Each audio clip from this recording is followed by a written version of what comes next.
get your Game Boy ready and connect it to the internet. However you do that, because I give Pokemon Red and Blue a DLC. Hello and welcome, my downloaded Leafs.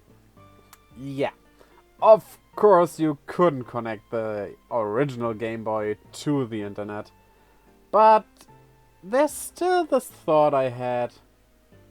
What would it have looked like if the original Pokemon games, or all the older Pokemon games in general that didn't have DLC, actually got DLC? Of course, this would rather go to some kind of remake or something, but yeah. And at first I wanted to do a video covering all of those games, but turned out that would have been probably like 2 hours long. So, well, this is the first in a line of videos, I guess. Starting, of course, with Kanto, because with what else would you start, right? So, let's have a look at my idea. Okay, so generally the DLCs come in 2 parts, like the Indigo Disc and the other one in Kitakami, the Teal Mask. But I opted for just 1 DLC per game, just because it's kinda enough and maybe you can even split it into 2 parts. Doesn't matter that much. For Kanto I thought, well, what does the region offer where you can put something? Yeah, it's Kanto. It doesn't really offer much in terms of space. Then again, Scarlet and Violet were going off to a different country even. 2 different countries even. So, we're kind of free of doing whatever we want. But I still wanted to have this set in Kanto. Thus I thought, what about something with the Silph-Co? But you already can enter the building. That doesn't work. No, also just a building would not be enough. But what about the Hollow Earth theory? Okay, that sounds very weird, but let's say the Silph-Co had a project going on where they basically built an underground biome. Kinda like the Blueberry Academy, just not underwater, but, well, right under Saffron City. Yeah, there's a hollow earth, basically. It's not like the whole Poke-Earth is hollow, but that part under Kanto is. With 5 different environments in it. A grassy/forest area, a volcanic area, a waterfall mountain, a cave full of glowing crystals, as well as some ancient ruins.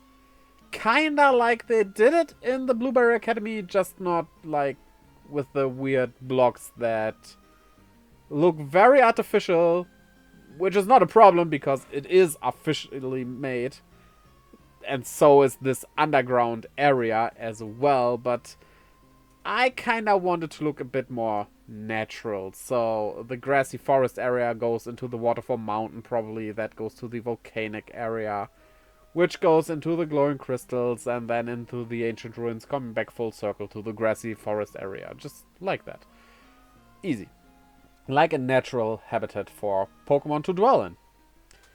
Each of these areas also will contain a special Pokemon, which is a convergent form of a newer Pokemon. And for those, I thought about, how about a grass bug Holucha-like thing for the grassy forest area? Because that's the area where you mostly meet grass and bug types. A fire rock type for the volcanic area, which is a Dondozo-like monster. Then a water ice for obviously the waterfall mountain area. That is Phalanx-like, maybe? That sounds like a cool idea.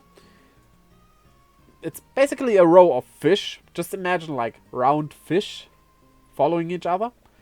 Then a Fairy Steel Delmice-like Pokemon for the glowing crystal cave. Just like, I know it sounds like a good idea. Also, sorry, I don't have artworks for these because, yeah.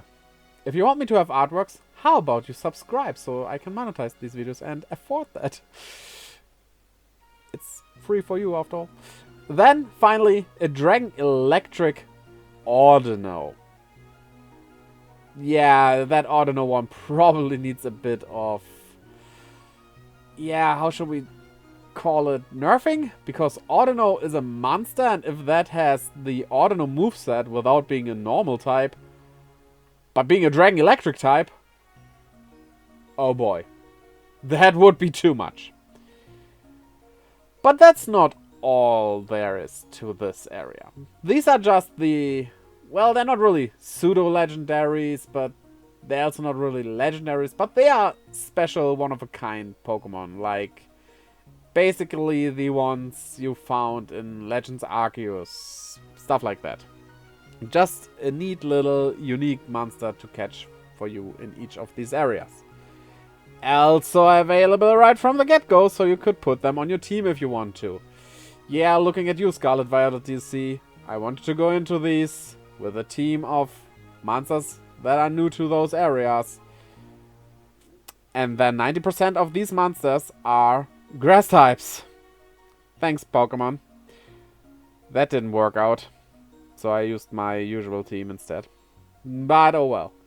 What would this DLC be though, without a bit of conflict to it as well? Team Rocket is back. Again, like in Johto, but like not in Johto. Basically, when Team Rocket took over the Silph Co, part of them, led by some guy or girl that's like the right-hand man or woman to Giovanni, something like that, they also infiltrated that underground part and stayed there. And as it will turn out, they didn't even realize Team Rocket was disbanded. So for years, assuming this plays after Johto, so yeah, maybe not for years, but they are down there, not knowing that Team Rocket was disbanded, but hey, you did it once. Why not do it again, right? And yeah, they have their team, you encounter them all the way there. The whole story will be about Team Rocket trying to mess this place up, turning it into a basically breeding point for very strong Pokemon to, well, conquer the underground, and after that, conquering the overworld. As Team Rocket does, because Team Rocket is a very basic evil team that doesn't have the highest of ambitions, but there's a certain charm to that, not being like world-threatening, but just basically the Mafia or Yakuza. And yeah, you defeat those one after each other. Basically, each of the areas will have a certain member that's like a higher up you can defeat. And once you've done that, well, you fight the final boss of the DLC and probably get some post-game, post-DLC stuff to do. DLCs are post-game anyway, so... Huh. But yeah, there is one more thing I did not mention, which is a thing I would so wish the DLCs would do.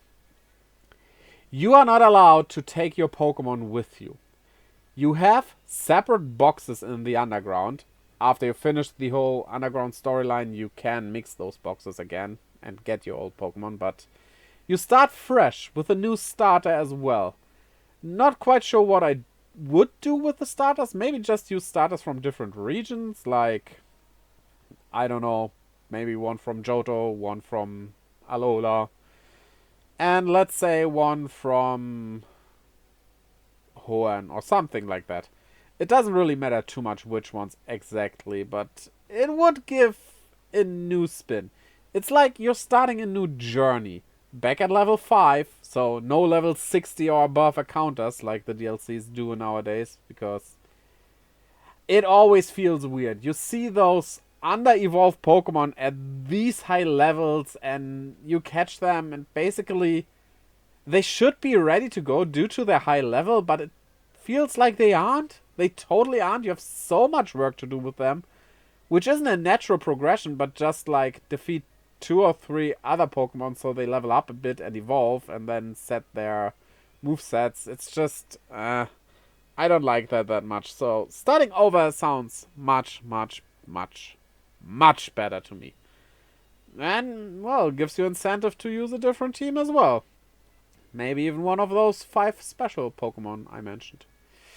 So, yeah.